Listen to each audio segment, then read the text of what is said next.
What's going on, everybody? Welcome back to another episode of JaAR. JaAR, for those of you that may be new, stands for Joe and Amy Review. It's our weekly show where we review the Magic stories as they're posted on Wizards' website. And this week, we have a bit of a surprise. Last week, we kind of said when we were here, we were like, well, we're getting some kind of a holiday gift from Wizards, as they've told us.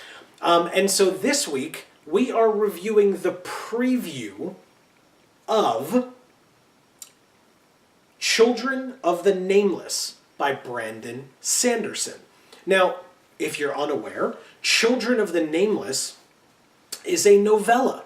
A novella that was released to the Magic community, the Vorthos community, whatever, what have you, on Wizards' website today, being the day before this video goes live, being the day that we are recording it. And it's... So the preview that we read and that we're reviewing is simply the prologue and chapter 1. Because that's what was sent out. Now, obviously the full story came out today, and it seemed to be a pretty quick read from what we did, but that does not mean that we were able to read the entire thing before doing this video. So if for whatever reason you expected us to be able to review the whole thing, I do apologize, but I also did work 8 hours today, and Amy worked. Have other lives. Yeah, which hey, that doesn't mean we're not going to do it in the future. It doesn't mean we're not going to read it, and you can. I guess we can do our short review, or my quick review at the beginning, which is it was very good. It's completely free. Download it, and even if you want to just read the prologue in chapter 1 to kind of see if it's your kind of thing.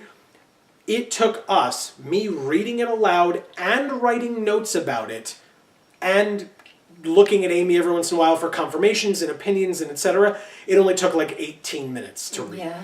Which means that for a person of average reading ability, I would estimate 10 to 15 minutes tops to read the prologue in chapter 1, which I do not think is a long time ask for something that you may or may not enjoy.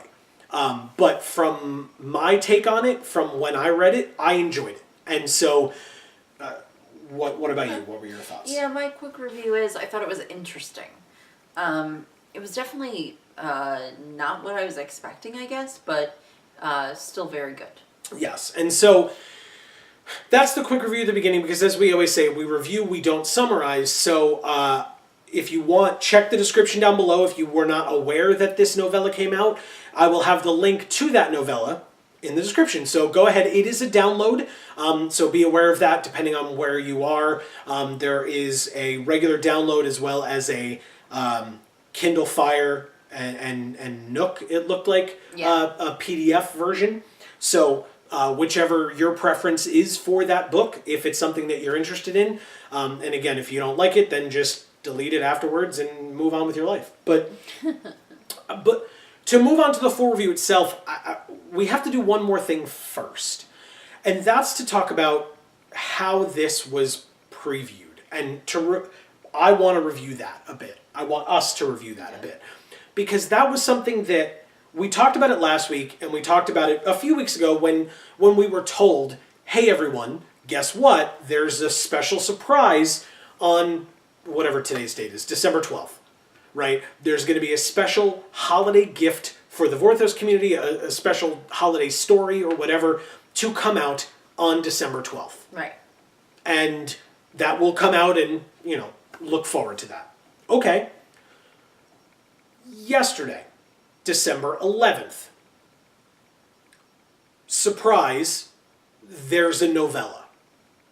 This is the first we were hearing of it. I believe IO9, whatever company or organization that is, IO9 were the ones that previewed it and that kind of linked out to the first chapter, the preview chapter that they gave us yesterday, which is why we're reviewing only that, really.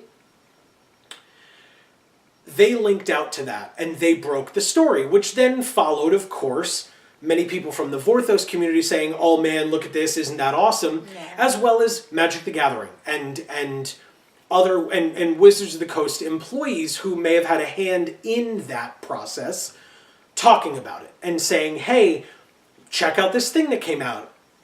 Trick, for example, from Wizards of the Coast, said, I'm so excited to be able to finally announce this, or to be able to finally talk about this, because, you know, it's something that we've been waiting on, and I'm super excited.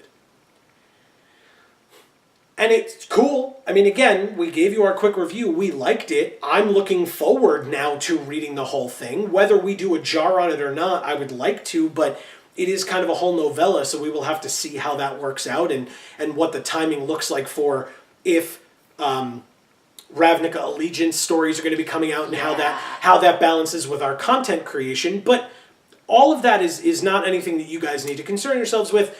If it's something that you really want and we haven't done it yet, ask us for it. You know, remind us, hey, we're still looking forward to this, and we'll be able to do that. But what I want to talk about is the way that this was presented to us. Because you would think that the number of downloads on this story would be important to some people. Because you have a name like Brandon Sanderson, who, to let you all know my background, and I'm almost certain Amy's as well, I do not know Brandon Sanderson. That is the first time I have heard that name, although I will acknowledge that I've heard the name before, but I don't know in what context. Well, I mean, he is seemingly a prolific author, and one that is a known quantity, if you will, to some. I am not among that group. From what I've read so far, seems pretty damn good. Mm-hmm. But there were people who were excited to see that that Brandon's name was mentioned. And that's awesome.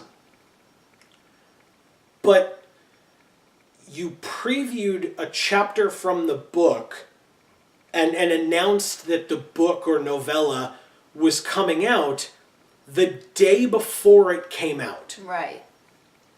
And seemingly not by talking about the author and... I did not read the IO9 article. Oh, okay. I didn't. I just, through Twitter and like I said, a bunch of different people talking about it, I saw that the preview existed. I saw Brandon himself as well talking about it on Twitter. And then saw that the novella came out today, went to Daily MTG, or to the story page, which, by the way, side note, damn good job on your story page. Yeah, they redid. So good. They redid basically just the website, because they created a story page, which didn't exist before. Yeah. And they made it extremely user-friendly and beautiful. So. It makes perfect sense. Everything is laid out very nicely. Yes. So props where props are due. Yes. Please don't think that we just come here to complain about things. We just come to point things out when we see them. So our review of the story page is very, very good. Very, very good. Then we move to, you know, the way that this story was presented. And that was somewhat confusing to me. You said, hey, there's something coming up on the 12th. Okay, good, first of all. Again, credit where it is due. Thank you for letting us know that something was coming up. I've said that in the past. Wizards of the Coast seems recently to really enjoy giving exclusives to third parties. Sure, preview cards are a thing, but now they're doing it with story beats as well. Back with the Vivian Reed issue that we talked about. People were like, hey, can you tell us what's going on with the Vivian Reed stories? Can you tell us when they're coming out? Can you tell us anything at all? And Wizards was like weirdly cagey about it because, or seemingly because, I don't believe that they ever specifically gave this as a reason, so I don't want to put words in anyone's mouth. But they were cagey about telling us when it was coming, and then the next thing you knew, it was a third party that was announcing those stories. And it's like, okay, so you didn't tell us anything at all, including when that third party would be announcing when the stories would be coming out. Right. Because you didn't want to take steam away from that third party, I guess. Maybe it has something to do with their contracts Right. with that third party. Again, Because that would make sense to me. right. And again, no inside track from either of us. This is pure speculation, although we'll give you the facts of the fact that from what we saw, we did not see any information until that third party released information, which was still just a release date. So Wizards couldn't even tell us when the third party was going to be releasing the release date. So it was sprung upon us one day when the third party was contractually obligated and or decided to tell us. Right. That was a known quantity, though, in the Vivian Reed stories, which we knew were coming. So here is a new situation. A novella, which we did not know existed before yesterday. Right. Except that we knew that something was coming today, the 12th.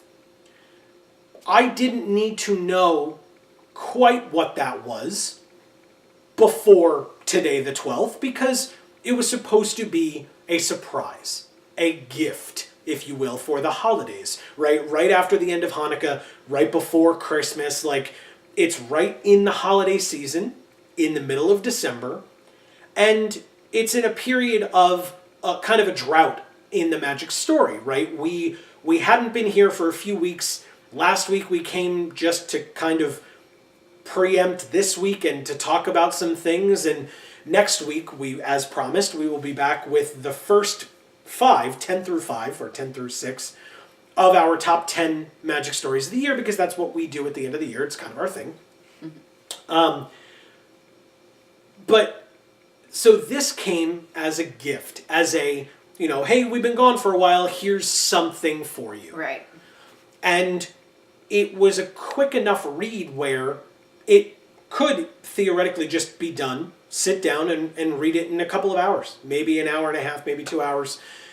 In the way that we read it, it will probably take a little bit longer, but that's us. For you guys, if you're sitting there solo reading it, it's not a big time commitment, even to read the whole thing, let alone, as I said, giving yourself the prologue in chapter 1 to see if that's something that you might enjoy. I was just confused by the decision of not giving it any time.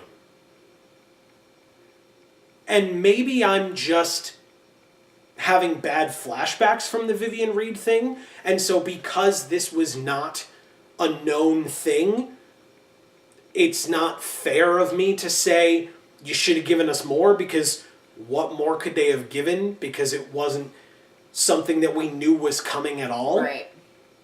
But I guess my point is, you gave IO9 the preview and said, here's chapter 1, or prologue in chapter 1. Why not have that last week? Right. On Wednesday. And say, the novella is coming out next Wednesday. Right. Why did it have to be the day before? That was it was just very odd to me, because it was like, hey, a novella's coming out tomorrow.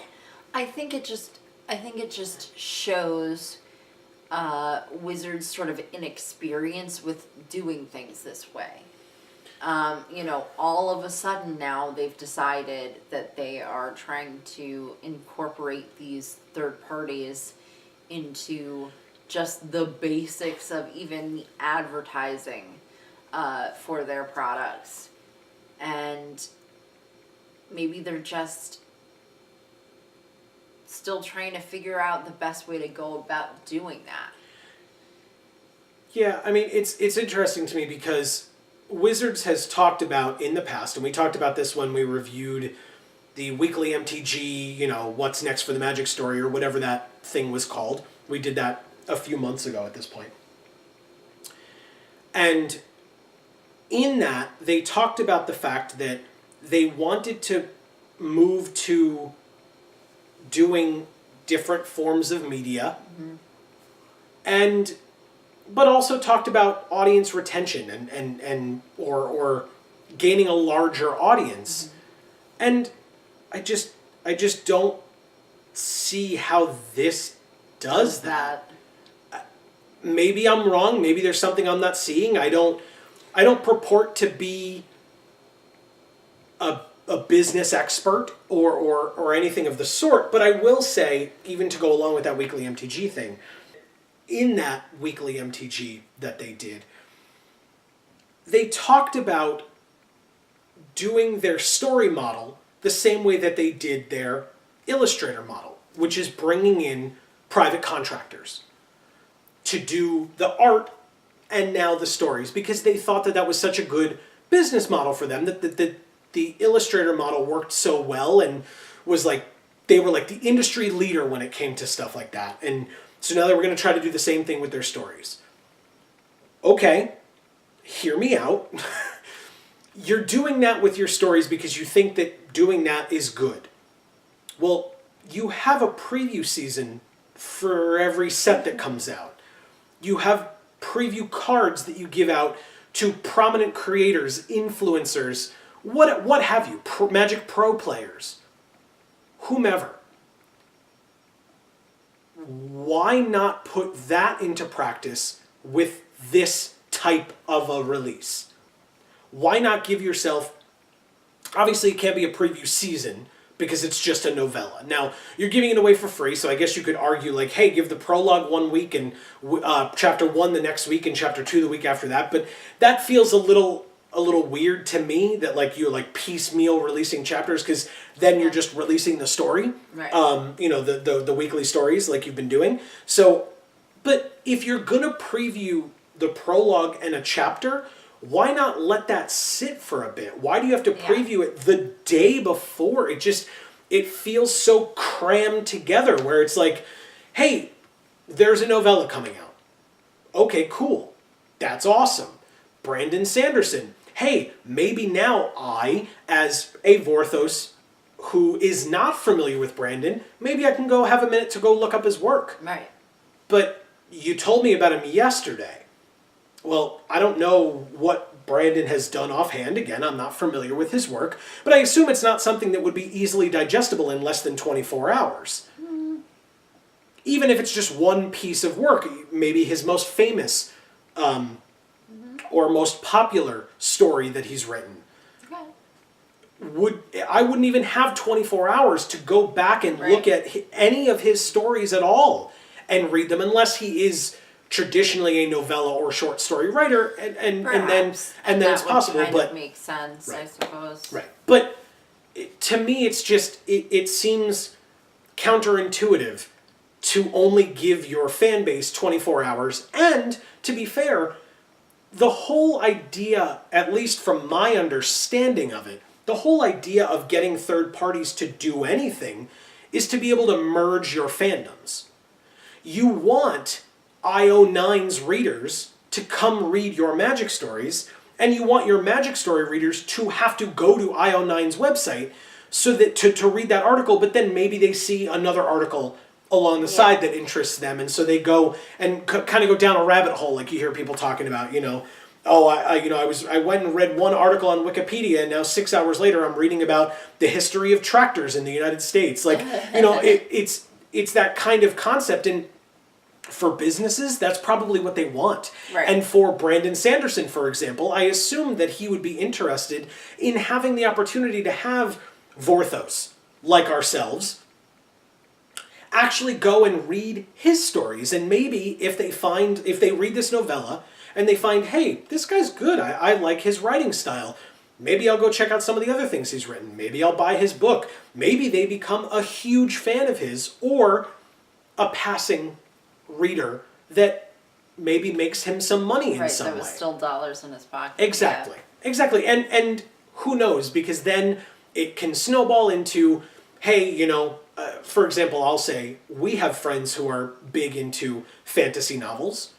If we find a fantasy novelist who we think is good, having contributed to the Magic story, you better believe I'm going to go tell our friends who read fantasy novels about him, and or say, hey, are you familiar with this guy? Because if they aren't, maybe it's a recommendation that we can give. Maybe, again, maybe that's more money in Brandon's pocket. Another fan to follow him through his career. Like, that's really my point. I kind of feel like I'm beating a dead horse at this point, but it was confusing to me that they chose to do it this way. I don't know if you had anything more on that. Yeah, it definitely was, but I don't know that there's anything to say that hasn't already been Yeah. said, either in this video or previous videos where we complained about the same thing. Yeah. So you would think that by now they would figure it out, but... And so, with that, first of all, as with anything we do here on JaAR, we want your opinions. Are we being unfair? Is this not comparable to the Vivian Reed issue? And so because of it, you were okay with the fact that they previewed it the day before? Or was it not even something that you thought about? Do you disagree with us? Do you think that we're way offline, or do you you're like, I think you guys went a little overboard there? Let us know in the comments below. We are more than welcome. We're more than interested in hearing your criticisms and your opposite opinions. But also, if you agree with us, you know, nothing wrong with saying that you agree with us too, and giving maybe if there was a point that we didn't bring up or something like that. Have a discussion with us. Right. Join in. We'll do it again later, but show off your... Hashtag Vorthos Pride. Speaking of Vorthos Pride, sometimes it brings us into a negative realm of critique and maybe looking down on something.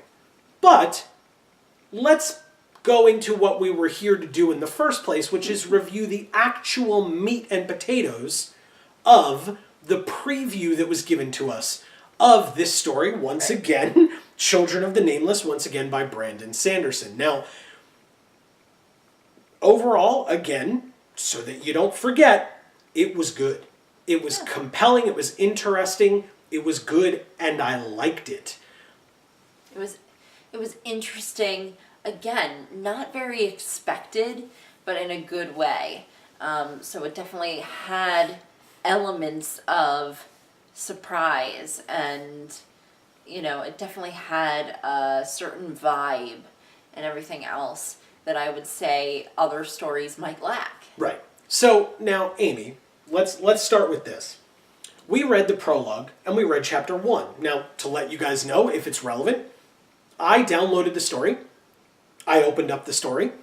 Now, one thing that was bothersome to me, and I guess because it's a novella and it's on the, you know, it's downloadable, the pages aren't real pages, right? There's only like 10 lines a page. It's not like a book page where you're like, no, this is an actual real page of text. But the way that I was had it downloaded for me was like, and you know, on Microsoft Edge, which first of all, why? But second of all, and trust me, I desperately tried to get it on Chrome and it did not work. And I don't pretend to be a computer expert, but there are a few things that, you know, I understand, and getting it on Chrome was not a thing that worked out for me. So, but looking at the ebook and reading it or going through it, I just wanted to know how many pages there were. Right. That was not a thing. It told me what percent I was through the book, but that didn't really work out for me. The only thing I could really do was scroll through, and by the time I got 10 pages in, I was 5% through, and so I kind of just did the math out. So it was, or no, sorry, when I was 50 pages in, I was 10% through, which led me to tell Amy that I thought there were about 500 pages in the story, which, again, they're ebook pages, they're smaller, but still. But still, that's a long story. Yes. But we read through the prologue in chapter 1, and like I said, it went pretty quickly. I can also say that following along Vorthos Twitter accounts, there were some people who were already done with the story by 9 p.m. Eastern, you know, here in the U.S. So, hey, it's definitely possible to read it, like I said, in a few hours, an hour and a half or so, in one sitting and absorb it. We read, like I said, prologue in chapter 1. Now, Amy, based on solely hearing the prologue in chapter 1, did you definitively know where this story was set by the time we were done? Definitively, no. Thank you. That's why I said it that way. But it was very easy of a question for me to determine. Because I was a little sneaky about it. I kind of gave Amy a little quiz. I was like, where do you think, based on what we just read, where do you think we were? And your response was? Innistrad. Because monsters coming at night, like there's a protection spell, but the monsters are coming at night to take people away. You pray to either the bog or the angel, whichever you prefer, which also I wrote down here means to me that we know arguably where in the timeline we are, because it means it's post-Avacyn, clearly, because the angel, capitalized A for angel, was mentioned. So we have that, but the language that was used, the imagery that was portrayed, and the story that was being told screamed Innistrad. No pun intended with screaming, but it did. But yeah, there was a lot of screaming in the story. That's what I mean, yes. So, but that was something that, I mean, it speaks to a good story. It speaks to a good author, and it speaks to the flavor of Innistrad as a plane, in that you're not looking at this story and going, I wonder if they're on Kaladesh. Right. You're just not. There's no way. You're not. And there are other planes that people might have gotten confused with. I'm not saying, like, if you didn't think it was Innistrad, you're dumb. Like, no. Right? You could be like, oh, well, it could be Zendikar because Eldrazi are monsters that come at night or whatever. Like, anything is possible. But especially you had the concept of the Lord of the Manor. Well, you talk about lords and manors, like, where else is that going to be? You know, it makes a bit of sense. But still, I think, again, that just speaks to the quality of the writing, the quality of the storytelling that was done, even, again, just in this preview of showing us, not telling us, that we're on Innistrad. You know, and letting us as the reader figure it out. Now, the reason that I knew we were on Innistrad, I suspected it, same as Amy, but the reason I knew it is because the little preview blurb before you download the book mentioned Kessig. And through knowing... That told me nothing. And I had only read you that blurb just before I asked you the question after we'd read the story anyway, but still. So, for those of you that have read the story, you know, again, even just the preview portion, you know that we have twins again. Twin girls again, in fact. I say again, because if you're not familiar, they were in the M19 stories, the Core Set 2019 stories. We had twin girls, Naiva and Batia. We talked about them last week as well. But they were in the stories, they were on Tarkir, helping to tell stories of Ugin and Bolas to us through or from Core Set 2019. So now we have another set of twin girls. They are contrasting characters in very obvious and particular ways, and for obvious and particular reasons, and that's that Tisenda and Willia, first of all. Tisenda is the kind of main character, or the main focus of these.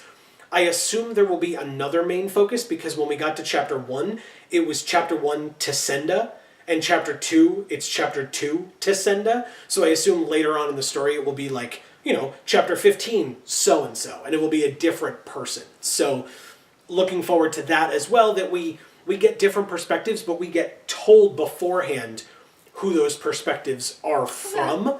Yeah. And I thought Willia was going to be a lot more important to the story, and maybe she comes in later in flashbacks or how she influences Tisenda's decisions, but spoilers, right after the prologue where she was introduced, she's dead. She is super dead. But, I don't know. What did you think of that? I'll ask it differently. What did you think of another set of twin girls being used to tell the story? I don't know. Because I didn't hate it, but it was definitely something where I was like, hey, twin girls. Okay. You know, if it had been that the twin girls were from, like, Amonkhet or Kaladesh, that's kind of far enough away where you're like, all right, cool, not a huge deal. But Course of 2019 was only 2 sets of stories ago, so that one it just was an interesting parallel to me.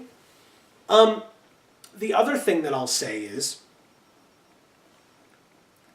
how does this story, through the preview alone, this story did not need to be Magic themed? Oh, okay. Yeah. Because Kessig was mentioned in the blurb at the beginning before you download the book, not in the book itself, again, in Prologue and Chapter 1. So this could be set anywhere. This could just be a short story. That's not a bad thing. That's not a good thing necessarily. Although, of course, I'm going to ask you, is that a bad thing or a good thing? I mean, they, at least for this preview that we got, could this be looked at as slapping a Magic the Gathering sticker on a story and saying, hey, it's a Magic story, and then later on we find out it's Kessig or, whatever? I don't know. It seems like it might be reverse. Like, they started with deciding to do a Magic story and then kind of went off in a direction that wasn't quite Magic. Okay. And that, if that was deliberate, that would speak to their, their business sense, I guess, to try and bring in an audience that they're not already reaching. Well, and I was going to say, don't misunderstand the way I asked the question, because it may have been a little confusing.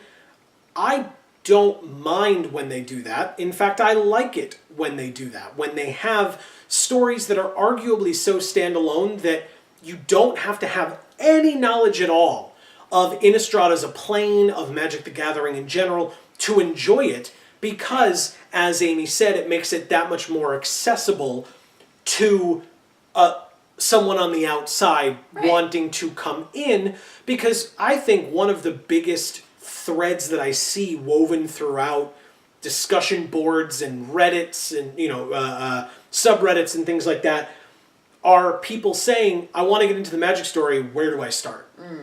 Right? Because if you're about to pick up that Ravnica book, you are going to be confused. Yeah.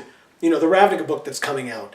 You're going to have Bolas and Teferi and Karn and Jaya and... It's going to be way too confusing. Yes. Yeah. And you're going to have all the Gatewatch, but not Liliana, and you won't know why Liliana's not there, and Tezzeret's on the other side, and why is there an Immortal Sun, and who are these blue Lazotep-coated... Yeah. It's going to be super confusing. Yeah. It's kind of a cluster. But to pick up this story... Yeah. To read about Innistrad, to see the flavor of Innistrad, and then to realize, maybe the person reads it and goes, wow, I love this gothic horror aesthetic. And you're like, cool, there are these stories called Shadows over Innistrad and Eldritch Moon. Maybe you want to go read them, and that's a good jumping in point as well. It's just, you find something that they enjoy, they jump into a version of the story that is similar, and then they go from there. Maybe they love it so much that they just go straight from Shadows over Innistrad to moving on to the next of Kaladesh, right off the bat, and then Amonkhet, etc. Yeah, or there's the thing that we've talked about in the past where we literally, certain stories or stories that we've told our friends about or did videos of JaAR with them, One of my favorites, man. So good. Because certain stories, if done right, can just be read by people who don't literally know anything about Magic, pretty much. Or know very, very little about Magic. Right. Or know little about the Magic story. Maybe they play with the cards, but they don't know anything about the characters outside of those four borders. And maybe they never even cared to. Correct.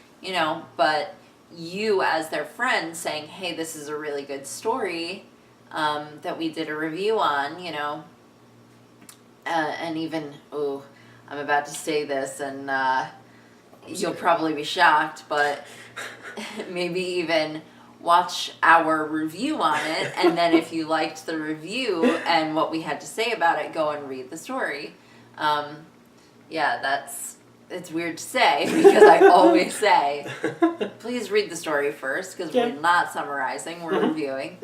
But, that kind of a thing, even if it's not to make them stay and read the stories on a consistent basis, it's just a good way to spend time with your friends on occasion. Doing something that they might like. Or like you said before, maybe we have a friend that's really into, vampire books or something like that. And so anytime there's an Innistrad or Innistrad adjacent sort of feel to a story, we can tell them about it. They can read that story, like it, and move on with their day. And not have to read Kaladesh or Zendikar, and just read about stuff that is right in their alley, and then still actually be able to understand somewhat, at least, what's going on, because it's a standalone enough story, like you said, to be something that they can just read regardless of, they don't have to sit there and be like, oh, what's the continuity? It's not one of those where it's like, oh, now we're on this plane, but it's all the same characters, so you better know them all. Because that's kind of what's happening with Ravnica, or that's kind of the recent Dominaria. I mean, you needed to have a little bit of context on those characters, maybe to understand or to care what happened in the more recent story. And we got into that kind of discussion last week as well, is just that there were issues with some and not as much with others, and it's it that kind of brings you into the larger picture, whereas if you're looking for a one-off or if you're looking for a doorway in, these might be those opportunities, because it's so not even tertiary, right? It's beyond tertiary. So I thought that this was good. I think that I'm interested in continuing to read about what happens to Descenda. I want to know, do we find out why her song of protection didn't work anymore? Right. And why they all got killed, and why she didn't. Right. Why was it everybody but her? Yeah, if her song doesn't work anymore, why is she still around?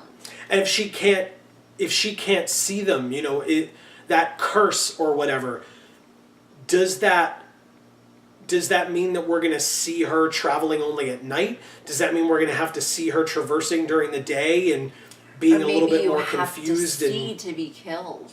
Right. If you can't see them, maybe that's your defense mechanism. Who knows? And maybe she can figure that out and help other people stay alive, by saying, make sure you're blindfolded or, whatever. Yeah. Don't open your eyes, Now we're talking about Veraska. No. I was going to say, it's like a Medusa. Yeah, exactly. Precisely. So I thought it was cool. I thought it was a nice introduction. I'm definitely looking forward to reading the rest of it. But I want to know what you guys think. Right. I want to know, did you like it? Did you read it? Does it sound intriguing to you? Do you agree with what we were talking about at the top of, the preview of the day before versus the week before, or what have you? Right. Does that make more sense, less sense? Are we, not looking far enough into it, or have we looked too far into it? Right. Or something in between. But I want to know your opinions. Again, I think that's a really good example of joining us in showing off your... #Vorthos Pride. I said we do it again. So this has been another episode of JaAR. I want to thank you guys so much for joining us and watching. Please tune in next week. We will have, as promised, the first 5 of our top 10 Magic Stories of the year. We kind of have to get on making that list because we have not done that yet. But I have some ideas, right? I mean, we talked about some during the year. My initial reaction, and I will get back to you next week and the week after with it, my initial reaction is that this might be tough to come up with 10. I think we had some good stories this year, but there are not a lot of them that jump out to me as this definitely has to be on the list. And where we're going to have to, we've had to fight, not fight, but we've had discussions of which ones belonged and having to cut some that just didn't make the cut. This time I think we're going to be, we might be fishing for some to make it as number 10. Yeah. You know what I mean? There were definitely good stories this time, but I kind of agree. I feel like there were none that were just so great, you know, that like, you know they're going to be on that list, except for maybe a few. Right, and we will, to be fair, again, this is from us having not looked back yet. Right. So, like I said, tune in next week and the week after. To remind ourselves. Yes, and so tune in next week and the week after and hear from us. Maybe we come back next week and we're like, Actually, we compiled this list and it was actually really easy to compile, or we actually, you know, we kind of thought that there weren't going to be too many things that would make it on this list, and actually we ended up with a lot of things or whatever. Yeah, we had to make some tough cuts, you know, kind of a thing. So we shall see. We'll find out. Exactly. But once again, I want to thank you guys so much for watching. Feel free to, there are videos that come up. You guys know how YouTube works. Our logo is in the middle. You can subscribe. We would appreciate that greatly. Plus, then you will know when those other videos come out. Yes. If you know somebody who likes MTG Arena or is looking to get into MTG Arena, we've been making Arena videos. So please go check those out. Once again, it helps us out a lot. We would greatly appreciate it. This has been another episode of JaAR here on Geek for All. I have been Joe. And I'm Amy. And as we always say, guys, in whichever video of ours you watch next, we will see you all next time. Thanks, everybody.